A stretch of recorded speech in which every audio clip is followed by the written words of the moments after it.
The entire house feels gloomy because someone stays in bed all day, unable to care for herself. It's frustrating to watch her sleep away the hours, and I can't help but wonder how long this will continue. My mother-in-law and sister-in-law often criticize me, saying, "Drew, it doesn't matter if Tom is married or not. Your presence doesn't change anything since you don't contribute."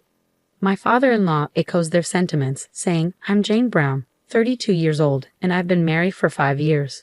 My father passed away due to illness when I was in high school, and my mother followed not long after I got married. I have loved drawing since I was young and aspired to become a picture book artist. After finishing high school, I attended design school and began working as an illustrator at a small design firm. My husband worked for an advertising agency, and we met when he approached me to illustrate a character for a campaign. After 2 years of dating, we decided to get married. My sister-in-law also lived with my in-laws, and after we got married, we moved in with them. I transitioned to freelancing as an illustrator and started working from home with their support. I aimed to be a supportive wife and dedicated myself to housework, which wasn't difficult since my mother-in-law didn't care for it and left the tasks up to me. She gave me the freedom to manage the home as I saw fit. My sister-in-law, on the other hand, showed little interest in household chores.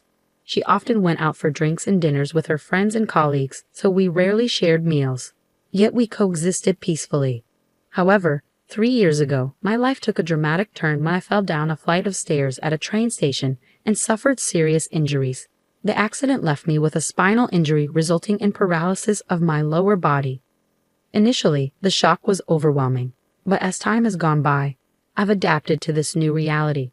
My in-laws were attentive and supportive when the injury first occurred, but they likely didn't anticipate that I would never regain the ability to walk.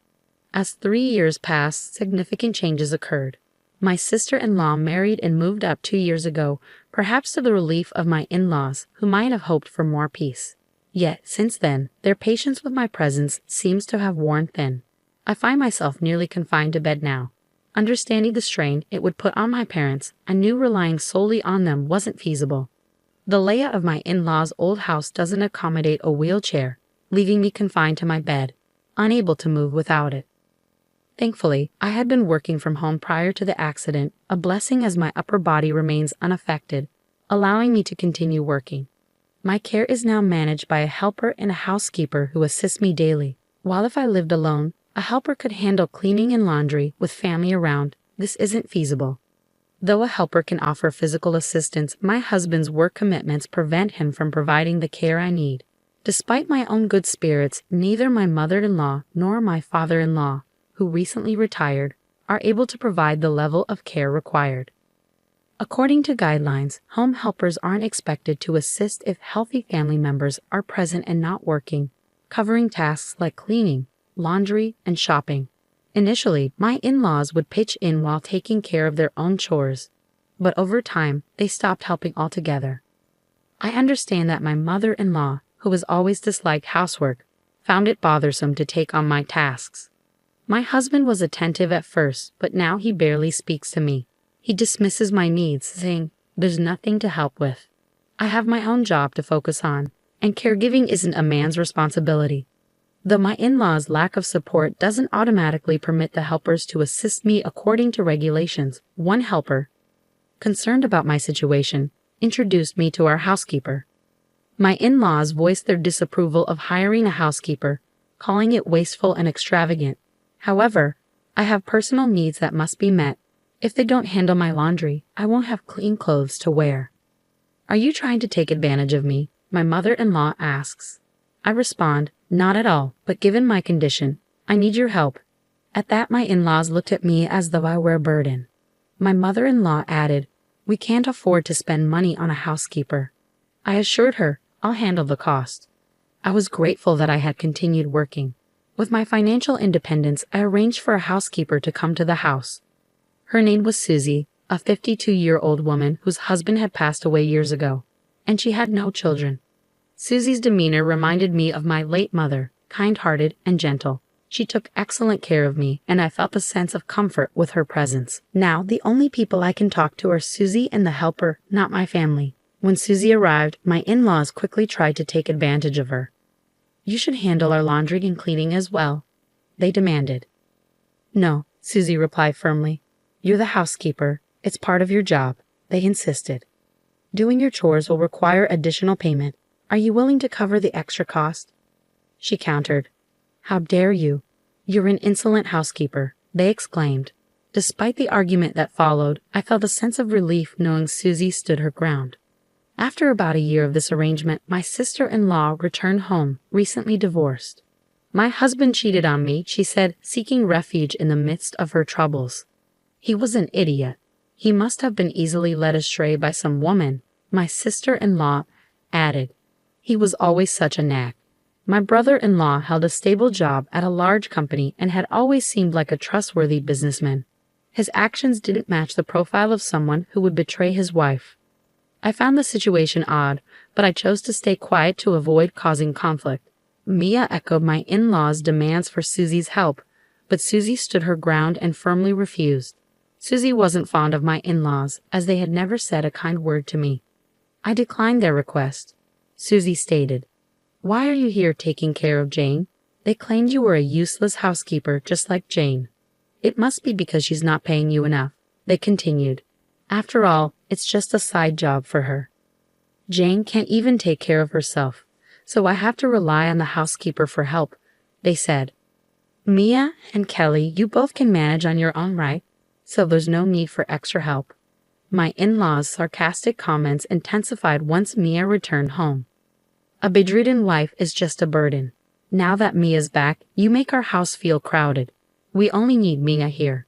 You're doing well financially, spending your time in bed drawing your little sketches. Even while I was working, my sister-in-law would go out of her way to enter my room and make cutting remarks. Frustrated with the constant sarcasm, I brought it up with my husband. Please ask your mother and Mia to be more mindful of their language. It hurts me, even if there's some truth to it, my husband replied. What do you mean some truth? All you do is lie in bed and can't handle the housework, I said. I'm not just lying in bed. I'm working. You're working from bed. It's not the same as having to commute to an office like me, he countered. I understand that, but I'm still trying my best to be productive, I responded. My family isn't pleased with you because you can't manage the house. They see you as unhelpful, he said. Do you really think so? Just try not to take things so personally. You'll struggle to survive if you let every little thing get to you. My husband showed little support or empathy. Though I understand the limitations of my body, his lack of concern for my well-being is disheartening. I long to walk and move as I once did, and I wish my husband could show some compassion and recognize how painful and difficult this is for me. Is it unreasonable to hope for some understanding? Despite trying to hold back my tears, they still fall. This accident changed my body, but I strive to stay hopeful and give my best. I refuse to lose hope. I remind myself that many others endure greater suffering. It's hard not having my parents around for support, but I take comfort in knowing they don't have to witness my struggles. Still, the realization that there's no one left in this house who stands by me. I feel increasingly despondent. I have no home to return to, and I wondered if there was a way I could leave this house with my husband. While I was mulling over my options, he blindsided me with his next words. For a fleeting moment, I thought he might be thinking about me, but his follow-up plunged me into despair. I agree with what they said, he remarked. What are you talking about? I asked, confused. Ultimately, they'd be better off if I had a younger, healthier wife. What? I couldn't believe what I was hearing. I want to have an heir, but with you, I just can't see it happening. It's impossible. It felt like a heavy blow to my head. The fact that my husband would speak to me like this made me realize I couldn't rely on him anymore. Though he continued to talk, I couldn't process anything beyond his desire to divorce me because he deemed me useless like a piece of trash. You might be paying for a housekeeper, but with your limited income, you'll have nothing left after settling that bill. You're just a burden on us. A leech clinging to our home, aren't you? Even helpers come with a cost. Leeches who spend money on helpers, get out. After enduring such hurtful words from both my husband and in-laws, I felt there was no reason to remain here any longer. I thought to myself, I have no home to return to. I must find a new place to live. All right, I'll move out. I enlisted Susie's help in finding a new place to live. She gladly assisted me, and thanks to online procedures, the process was remarkably convenient. Once all the paperwork was sorted, I presented Tom with the divorce papers. Good, you finally made your decision. But don't blame me. Blame yourself for having such a body, he remarked callously. Very well. Are you certain you're okay with me leaving? I asked. Of course it's fine. I'll find someone more suitable for me. Everyone says I'll find a better wife. Will you be able to support yourself? He inquired. Don't worry about me, I assured him. We still have retirement funds, and Mia received ample compensation for that affair. Money won't be an issue for a while. So I won't have to rely on you anymore, he stated coldly. Sure, then do as you please, Tom replied indifferently. I couldn't help but feel that Tom was oblivious to reality. Without another word, I moved out, and despite the challenges, there were some silver linings. Living alone meant my helper could assist me with daily tasks like cleaning, laundry, and shopping, for which I was truly grateful. Additionally, I continued to rely on Susie's support as before. Interestingly, Susie was once a dedicated businesswoman at a major company before she married. Despite her digital savvy and competitive spirit, she grew weary of the corporate world and left it behind when she got married 20 years ago. She chuckled as she recounted her past. But I couldn't help but wonder if her resilience came from her experiences. Now she's more than just my housekeeper. She's managing my affairs and does so happily, seeing it as a way to lend a helping hand. Moreover, the new apartment I moved into is fully accessible for wheelchairs, allowing me greater independence. The spacious kitchen even enables me to cook for myself. Just as I was starting to settle into my new life, my ex-mother-in-law began calling me frequently. However, there was nothing left to discuss, so I chose to ignore the calls. Susie's excellent support and my ability to concentrate on my work without the ongoing drama led to significant growth in my business. I simply didn't have the time to engage with my ex-mother-in-law. A year went by. Mia still reaches out occasionally, though less frequently than before. My life had stabilized, and I decided it was time to resolve any lingering matters, so I picked up the phone. Hello. Finally, you picked up. I've been worried because you never answered the phone. Mia spoke to me in an uncharacteristically sweet voice. This was unlike her demeanor when I lived with them. I suspected she might be facing some trouble and had heard about my success. I appreciate your concern, but I'm doing well and thriving on my own. There's no need to worry about me. Oh, that's good to hear. So do you still want to come back and live with us as you did before? Excuse me? You can't possibly want a parasite and piece of garbage like me to return. I've been reflecting on our past decisions. It wasn't right to leave you, someone with a physical disability, on your own. We'll provide the support you need so you won't have to worry anymore. Actually, I'm thriving on my own. My helper manages my daily tasks, including cleaning, laundry, and shopping. Susie now assists me with my work as well. I really have no concerns. I heard you are earning more than Tom now. Is that true? Yes, that's accurate. At the time of our divorce, it seems he overlooked my growing income. I recall him mentioning you earn close to $15,000 monthly. My income initially covered their living expenses after the accident when Tom's company faced challenges and his salary was reduced. My earnings kept rising, so I offered financial support. He started with apologies, and we kept his salary cut from his parents to avoid causing them worry. However, after 3 years, he seemed to forget that I was the primary contributor to our household expenses. I considered setting aside his own income for the divorce, but I didn't bring it up. I also learned that Mia's divorce was not due to her husband cheating. It was actually her fault. He contacted me directly. He also revealed that Mia stole money from him. Mia claimed she received it as alimony, but he intends to retrieve the exact amount she took and charge her for compensation. I chose to proceed with my divorce before my in-laws could discover the truth.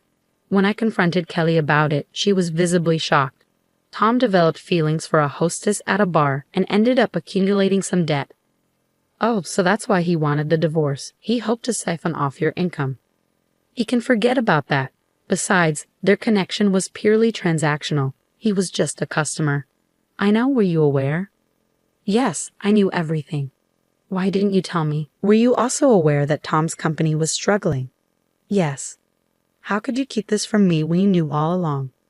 According to Kelly, Mia ran off with her unfaithful boyfriend, but he abandoned her and left her with even more debts. Tom's company declared bankruptcy 6 months ago, and he's been job hunting since then. However, He can't find a position he deems suitable, leaving him unemployed. He's lost all self-esteem and has become a recluse. The children now living with us depleted Dad's retirement savings and we're now burdened with substantial debt. Is that so? So, if you come back, everything will be okay. I don't understand how they can say that everything will be okay after how they pushed me out of their lives. The audacity to think I would return. I wondered how so much could change in a year, much faster than I expected.